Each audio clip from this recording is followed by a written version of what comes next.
starting to see the impact and consider it. But, we're really so soon, there's going to be an impact. I would suggest it's going to be long-lasting, but equally there's not been any research yet into the possible positive outcomes of this pandemic. The fact that we can work virtually, so can we close some buildings and help give people more freedom in their working? Is there the possibility that people will actually value their work and therefore enjoy it more and really commit to it, whereas perhaps before they were complaining about it, now they see the benefit of it? I think there's going to be a huge impact that we really can't predict, but I do think it's going to be positive as well as negative. And I do think that's really important at this time, that we don't get too worried about the negative. We focus on how we can harness the opportunities to make this a learning opportunity.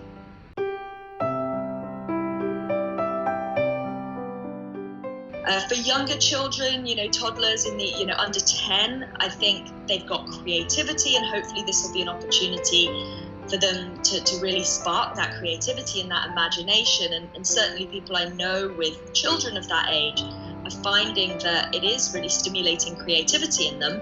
And they're also used to using video conferencing, that they're happy to have play dates over Zoom. It's great. I think once you get into the teenage years, there's definitely that sense of wanting to be with their friends, and there's a lot of concern amongst them about, but my exams, how is this going to impact my exams? I'm not getting the education.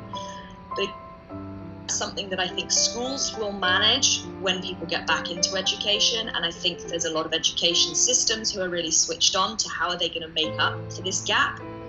And I think that those children will find they're more self-motivated and more able to manage their time than perhaps we were, who went through education and were always really given guidelines. So I think that could have a really positive impact on how they can self-motivate and manage their time. The working community, and we've spoken a lot about that, about this anxiety, this fear of jobs. I think people just coming out of university into jobs, they're going to be really triggered by the anxiety of that possible, what am I going to get a job? How am I going to get a job? And I think they're possibly one of the groups that are going to need the most support through this. Not so much in terms of what's happening next, but just right now to try and help them with that uncertainty and support them. In the older years, isolation is really challenged because they're not so used to using video and conferencing, and I think that's a very difficult thing. So all we can do right now to stay connected with those people, we can't have perhaps Zooms with our 80, 90-year-old relatives because they don't know how to use it. So it's difficult there. So I think that older generation and maybe the university students are particularly groups right now that we need to be focusing on. But it's going to affect everyone, positive and negative. And I already know, people in their 70s and 80s who are getting used to all this technology that perhaps they never even knew existed. So that's a great opportunity for them to really feel connected.